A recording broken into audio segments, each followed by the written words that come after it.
Hello students, after a long gap, welcome back to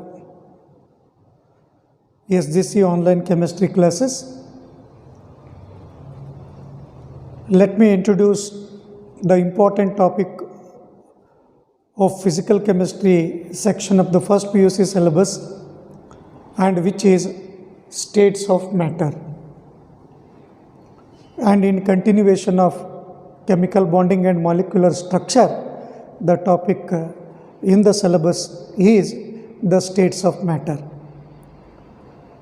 Dear students, this states of matter topic consists of the studies of gaseous state and the liquid state.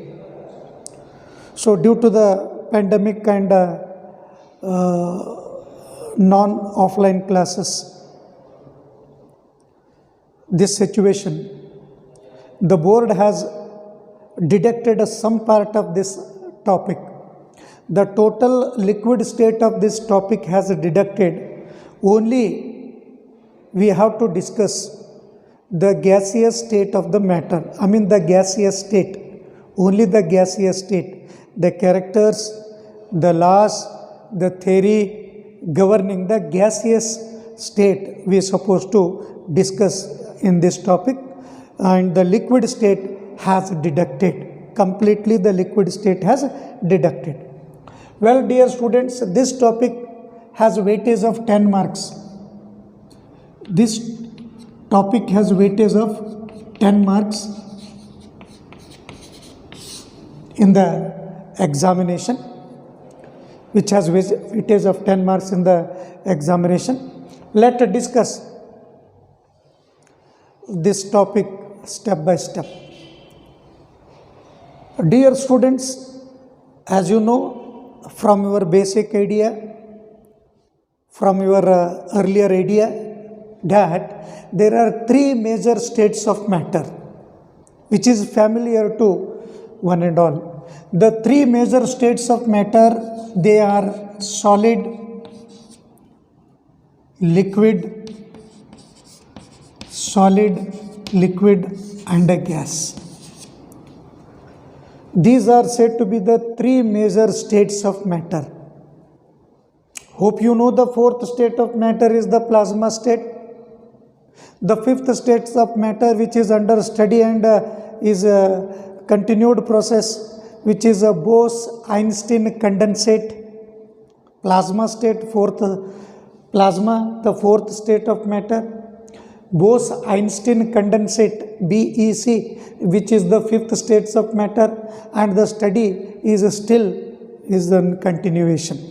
But I restrict the major three states of matter.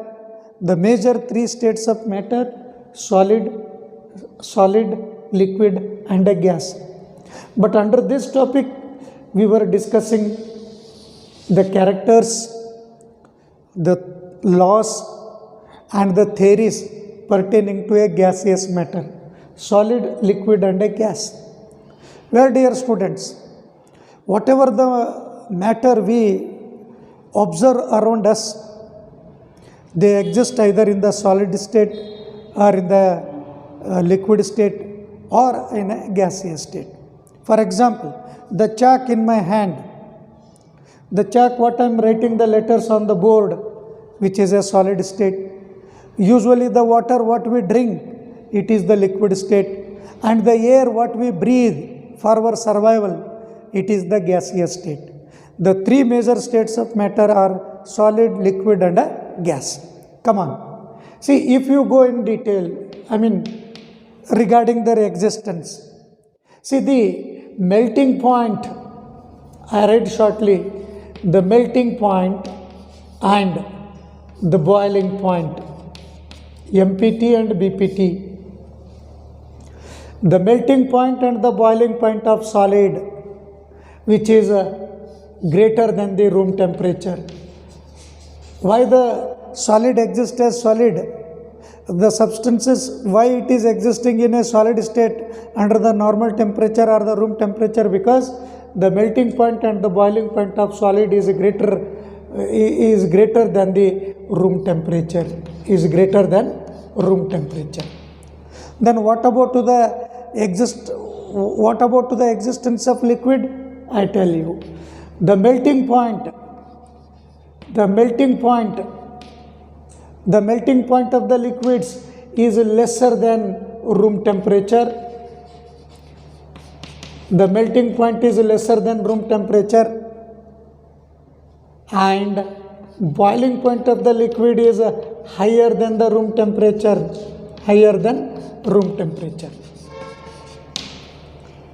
Coming to the gaseous state, which is actual part of this topic.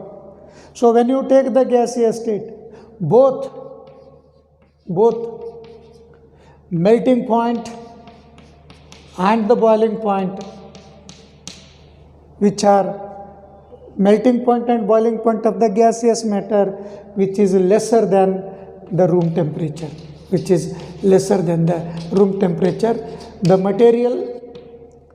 the matter whose melting point and boiling point lesser than the room temperature, they normally or usually exist in the gaseous state, whereas the matter with the melting point lesser than the room temperature but boiling point more than the room temperature, that exists in the liquid state, whereas the matter with both melting point and boiling point, which is greater than the room temperature, they do exist as solid state. So this point you all knew about, but little recall or recapitulation. Well, dear students, apart from this, so what is the main cause for the existence of matter as a solid, a liquid and a gas? I tell you as an important note, the two opposing forces, the main two opposing forces which are opposite in nature, the main two opposing forces which are responsible for the existence of matter, which are the two main opposing forces which are responsible for existence of matter,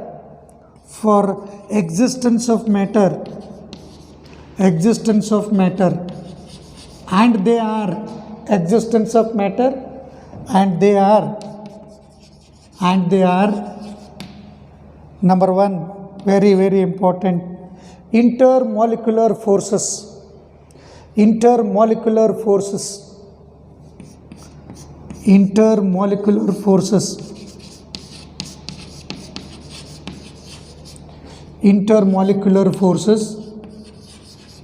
and the second one is thermal energy. Do keep in the mind thermal energy. I said in the earlier, the matter with boiling point and melting point higher than the room temperature, that exists in the solid, with the melting point lesser than room temperature but boiling point more than room temperature, exists as a liquid. Coming to the last, gaseous state, where the matter with the melting point and boiling point lesser than the room temperature exists as a gaseous state. So this, apart from this idea, the main two opposing forces which act opposite with each other, reciprocal to each other, these forces which are responsible for the existence of any matter around us are in the universe, and those opposing forces are, number one, intermolecular forces, and the second one is thermal energy. Intermolecular forces and thermal energy, which are opposite to each other. If you take for a particular matter, if there exist more intermolecular forces, naturally whose thermal energy is going to be less. That's why these are said to be opposing forces, reciprocal to one another. Come on, now let's collect what about intermolecular forces and their types in further discussion. As I said, the two main root cause, the two main forces which are responsible for the existence of matter in the universe are intermolecular forces and thermal energy. Intermolecular forces and thermal energy. Dear students, let's understand what are intermolecular forces. Intermolecular forces. Intermolecular forces. Well, the forces of attraction and the repulsion. What is meant by intermolecular forces? The forces of attraction, the forces of attraction and repulsion, the forces of attraction and repulsion between two interacting particles, the forces of attraction and repulsion between two interacting particles, between two interacting particles, between two interacting particles. That particle may be an ion, atom or a molecule. The forces of attraction and the repulsion between the two interacting particles. That particle may be either atom or an ion or a molecule. So, the forces of attraction and the repulsion between the two interacting atoms, two interacting ions, two interacting molecules, what we call as intermolecular forces. But keep a point, apart from, excluding, this is very important, excluding actual chemical bonds, excluding ionic and covalent bond, excluding ionic and covalent forces or bonds. So such forces are called intermolecular forces. Well, dear students, I repeat, try to understand what are intermolecular forces. So the intermolecular forces are the forces of attraction and repulsion between any two interacting particles. The particles might be an atom, ion or molecule. Apart from the actual chemical bonds, apart from the actual the chemical bonds, chemical interactions which you studied in the previous class, which was ionic and covalent bond. Excluding ionic and covalent bond, the forces of attraction and repulsion between the two interacting particle, what is called intermolecular forces. Now here, if I take only one of it, what it is? The forces of attraction. The forces of attraction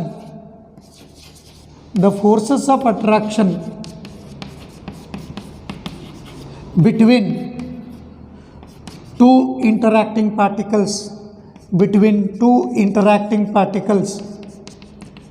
the forces of attraction between two interacting particles is known as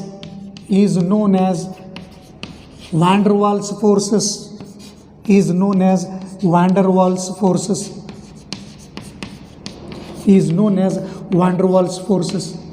Well, dear students, see, we have come to the heading, we have abstracted a point, van der Waals forces. See what these van der Waals forces are. See, these are the weak forces which are operating in the universe. So there are, in physics or in chemistry, you have come across the different kinds of forces which are existing in this universe. So you have a gravitational force, you have a nuclear force, then you have mechanical forces. See, those are all the forces, but among all those forces, the weak force, one of the weak force, what we considered as van der Waals forces. If a question appears, you should able to write the meaning of van der Waals forces. If it appears like, what is meant by van der Waals forces? Define van der Waals forces. Well, van der Waals forces are the forces of attraction, ignoring the repulsion. The forces of attraction, or you can say the forces of attraction and repulsion, as said, ignoring the repulsion, the forces of attraction between the two interacting particle, what we call as van der Waals forces. Come on, now let collect. Van der Waals forces are of different kinds. They are of different kinds. Let collect them with examples as per our syllabus. Come on, the different kinds of van der Waals forces, which are also essential and important forces to understand some of the processes that takes place in the universe. Van der Waals forces. Come on, dear students, let's collect the types of van der Waals forces. Types of van der Waals forces. Types of van der Waals forces.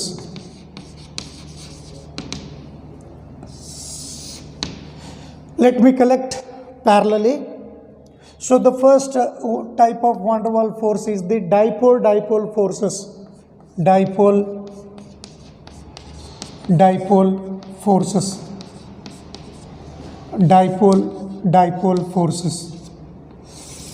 One type of van der Waals force. So the second one is dipole induced dipole. Dipole induced dipole. Dipole induced dipole forces. Second type. And the third type of van der Waals forces, which is dispersion forces. Dispersion forces. Dispersion forces, or those are also, as they were in detail studied by a well-known scientist by name Fridge London. These forces are also called London forces. London forces, which actually operates in the case of noble gases. Noble gases. Come on. What is meant by van der Waals force? The forces of attraction operating between the two interacting particles, what is called van der Waals forces. So what are the types of van der Waals forces? The van der Waals forces are of three types: dipole forces, dipole induced dipole forces, and the next one is dispersion forces or London forces. Why these are called London forces? Because which was in detail studied by a scientist, Fridge London. As a honor, these forces are called London forces. Come on, let's collect a brief idea. What is meant by dipole forces? Remember the point. Dipole. From the morning, hope you come to know the meaning of dipole and the dipole moment and its unit, how to calculate the dipole moment and all. These are the ideas from the chemical bonding which you should apply here. Dipole. As you come to know, the covalent bond is of two types: polar covalent bond, non-polar covalent bond. Hope you know. Based on that, the resulted molecules are said to be a polar molecule and a non-polar molecule. So if I take in general, to convince you meaning of dipole, suppose if there is a covalent between the two similar identical atoms, and this atom is going to be, so this is what X2 molecule, say it is X2. So X2 in the sense two similar atoms, a covalent bond between the two similar atoms. If I write HX, so H between H and X.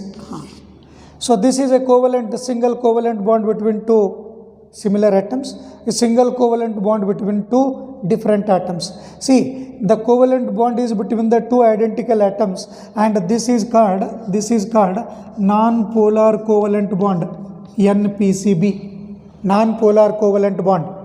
Then coming to this covalent bond between the two different atoms, two different atoms belonging to different element, which is called PCB. What is this PCB? It is the polar covalent bond. See, the polar covalent bond that results to give you a polar molecule, and the non-polar covalent bond results to give you a non-polar molecule. A polar molecule will possess a permanent dipole. A polar molecule will possess a permanent dipole, as this being more electronegative. Among these, the one which is being more electronegative will acquire a partial negative, and the other end acquire a partial positive. Thus, a polarity is induced in the molecule, delta plus, delta minus. So, thus molecule is said to be a polar. But coming to this end, there is no polarity. There is no polarity. There is no polarity. None of the ends carry either positive or negative charge, and that results to give you a non-polar molecule. So, taking this into idea, let take the first one. What it is? Dipole forces. Well, dear students, these forces, these kind of forces that exist between, so these kind of forces that exist between polar molecules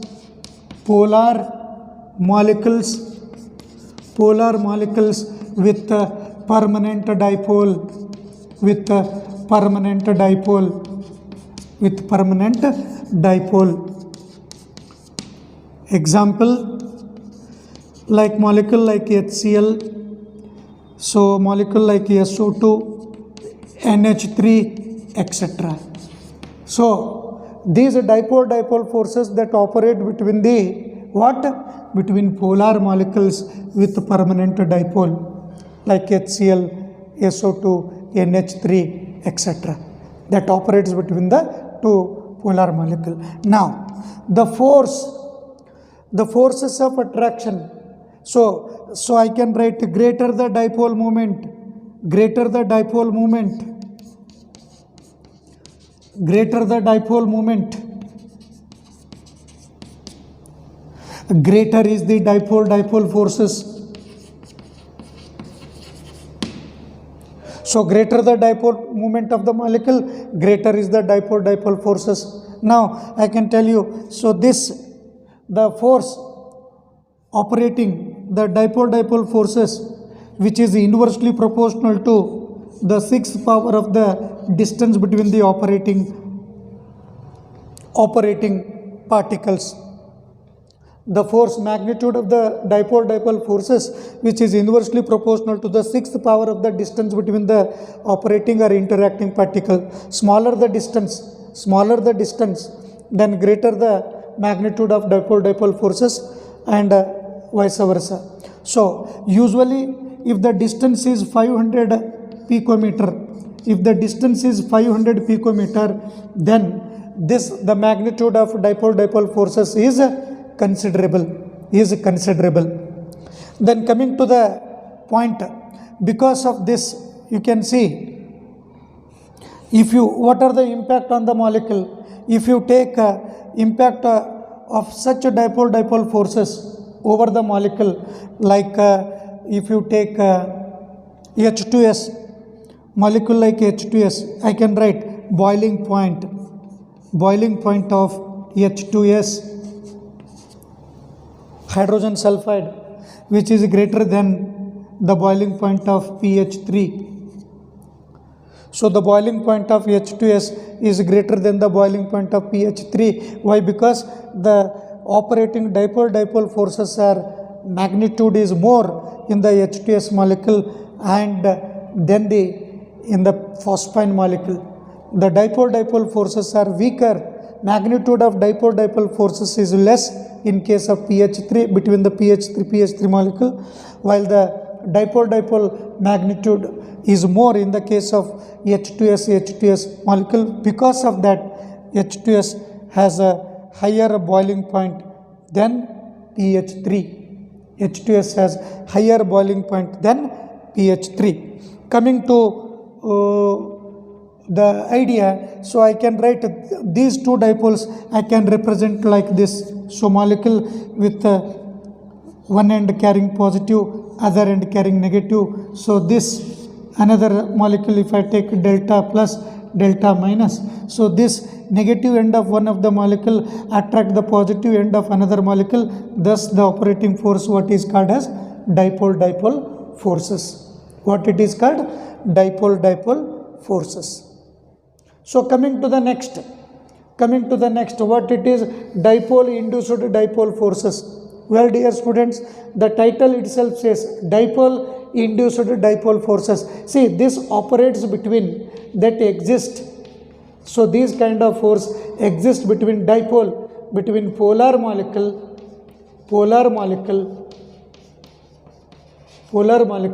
with permanent dipole, polar molecule with permanent dipole, and non-polar molecule with no dipole moment, non-polar molecule with zero or no dipole, and I can write non-polar. Come on. What is the second type of van der Waals forces? It is the dipole induced dipole forces. So what is this dipole induced dipole forces? These forces that exist between the polar molecule with permanent dipole and a non-polar molecule with zero dipole moment. So this has a zero dipole moment, this has zero dipole moment. As a non-polar, it is possessing the zero dipole moment. So these dipole induced dipole forces that operate between the polar molecule with permanent dipole and non-polar molecule with zero dipole moment. Come on, let's understand how this dipole induced dipole forces operates diagrammatically or with representation. See, these operate between a polar molecule with permanent dipole and a non-polar molecule with a zero dipole moment. See, this is a molecule with permanent dipole. This is polar molecule with permanent dipole, PM, polar molecule with permanent dipole. So this is another molecule where electron cloud situated at that. This is non-polar molecule. Polar molecule, non-polar molecule. Now, what happens? This molecule influence over this molecule to get induced. That means how it will get induced? The electron cloud will get distorted, will get disturbed due to the influence of polar over the non-polar, by which, see, this is already a polar molecule with permanent dipole, and the dipole is induced in it. So this is with permanent dipole and this is induced dipole. Permanent dipole, induced dipole. So the force operating between a permanent dipole and a induced dipole, what is called? Dipole induced dipole forces. Well, dear students, see, greater the point you should remember, greater the dipole moment of the polar molecule and greater the polarizability of the non-polar molecule, greater will be the magnitude of these dipole induced dipole forces. Try to understand. See, this is a polar molecule. Greater the dipole moment of polar molecule and greater the polarizability, the intent to get polarity is nothing but polarizability. See, greater the dipole moment, greater the polarizability of the non-polar molecule, so the greater will be the magnitude force, greater will be the magnitude of forces with these dipole induced dipole forces. So this is one point. Because of this, what happens over the impact over the properties, such as when you take a noble gases, helium till radon, helium, neon, argon, krypton, xenon, radon. See what happens here, because of increase in the magnitude force, the solubility of these gases, the solubility of helium in the water, solubility of neon in the water, when you go over this, the solubility of noble gases from helium to neon, that goes on increases. That goes on increases because of increase in the magnitude of force, increase in the magnitude of force between dipole induced dipole forces. So this is what regarding dipole induced dipole forces. Coming to the next, what it is, dispersion forces, popularly called as London forces. Now this dispersion or London forces that exist or operate between two non-polar molecules, between two non-polar molecules or atoms, between two non-polar entities. If I show you diagrammatically, this is one non-polar molecule with a zero dipole moment. So another non-polar molecule with a zero dipole moment. So both are non-polar, NP, non-polar. See, all of a sudden, what happens? Instantaneously,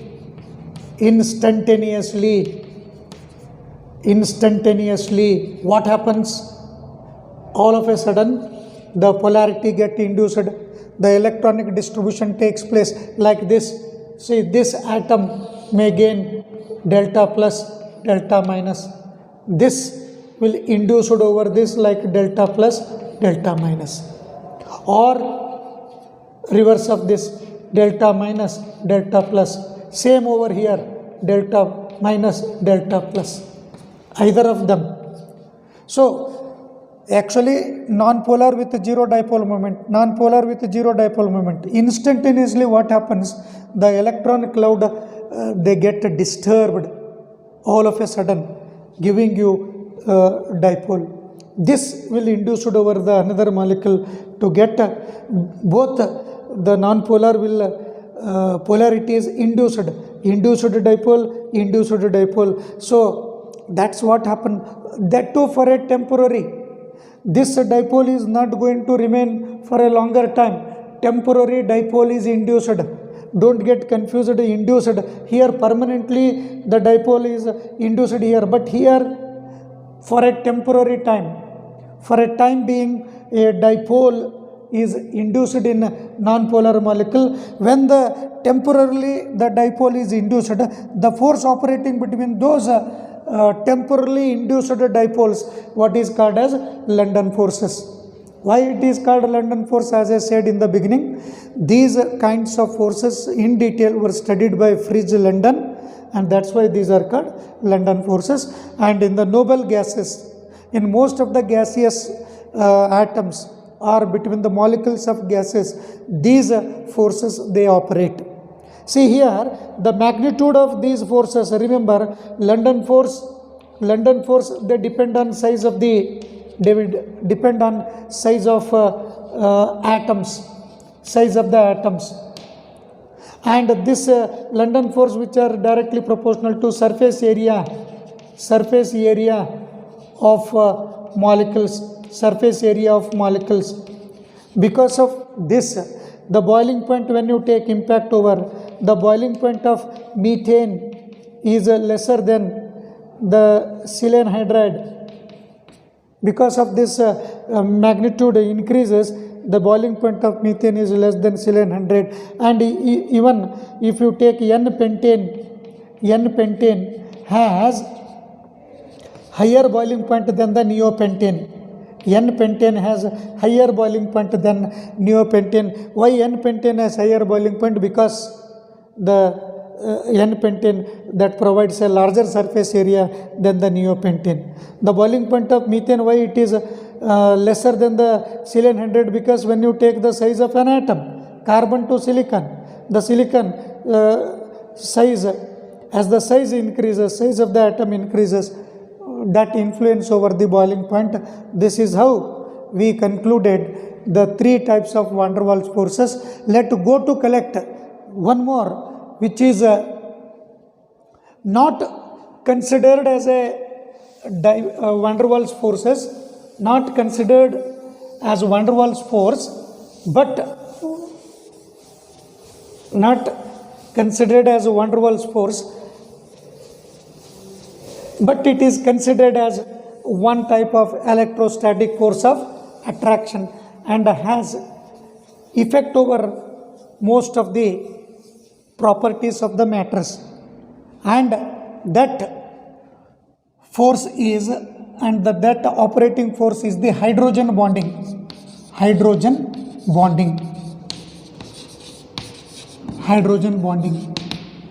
Dear students, I hope you studied this hydrogen bonding and its type in the chemical bonding topic. Let's see hydrogen bonding. See how this hydrogen bond operate, where it operates. It is the electrostatic force of attraction.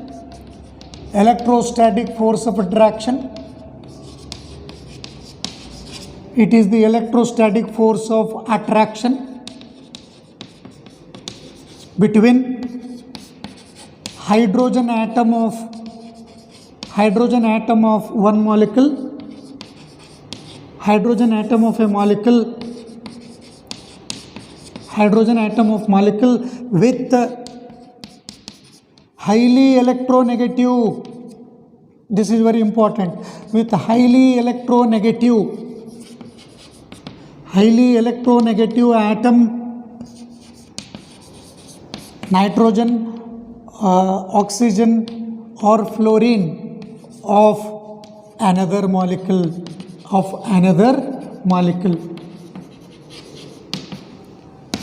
What is this hydrogen bonding?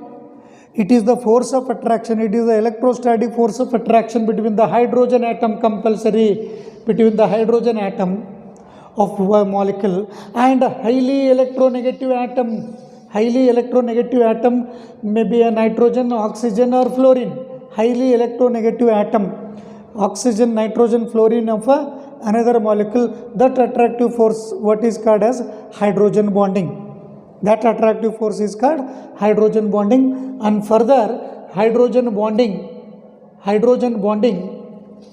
which is further classified into two types of hydrogen bonding.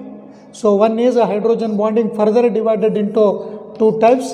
One is a intermolecular hydrogen bonding.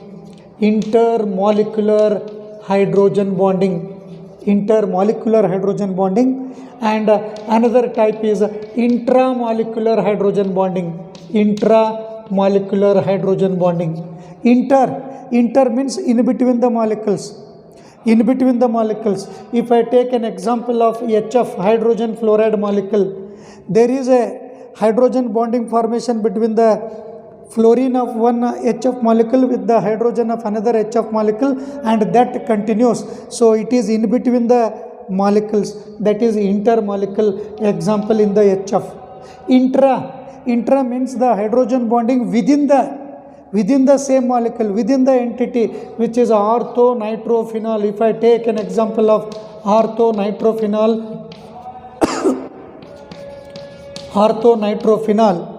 where you see the hydrogen bonding takes place within the single molecule of a orthonitrophenol, that is called intra means within the molecule. So inter means in between the molecule. Thus these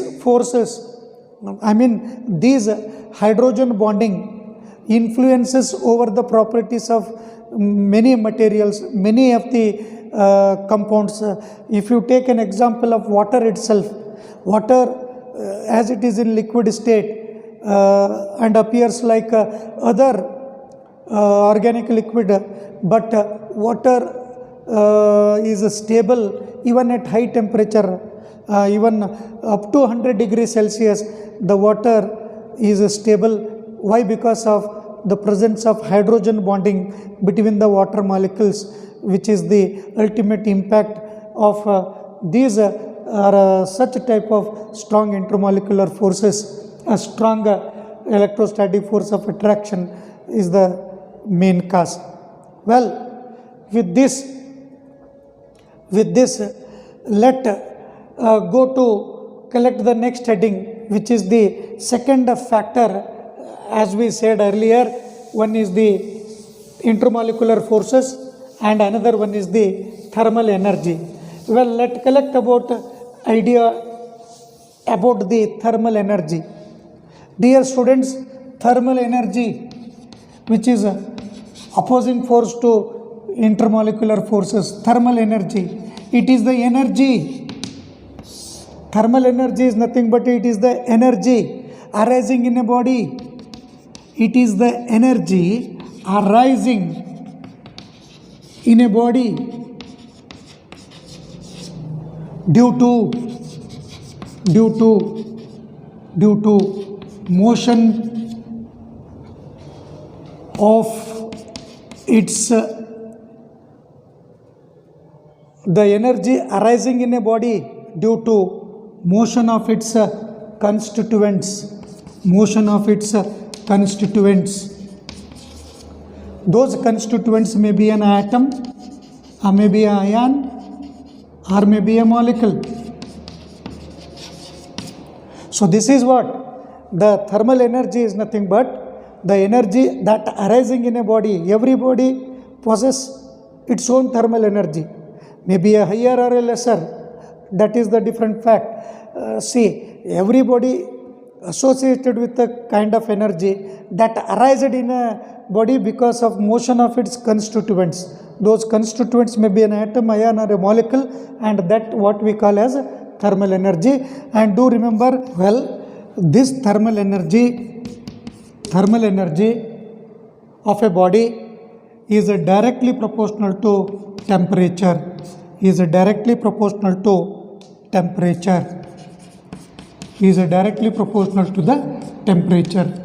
More the temperature of the body, more is the thermal energy associated, and vice versa. Lesser the temperature, lesser the thermal energy associated. Come on, one point of observation, I write intermolecular forces. In the case of solids, solid will have more intermolecular or higher intermolecular forces than the liquids, and liquids have more intermolecular forces than gases. Coming to the thermal energy. So thermal energy in the case of solid is less, but I do say in the case of gases will have more thermal energy than the liquids. Thermal energy, gases will have more thermal energy than the liquids, and the liquids will have more energy than the solids. So this is what kind of observation. So in the solid there is more intermolecular forces but lesser thermal energy. In the gas, with respect to solids, if you take, there is more intermolecular forces but lesser thermal energy.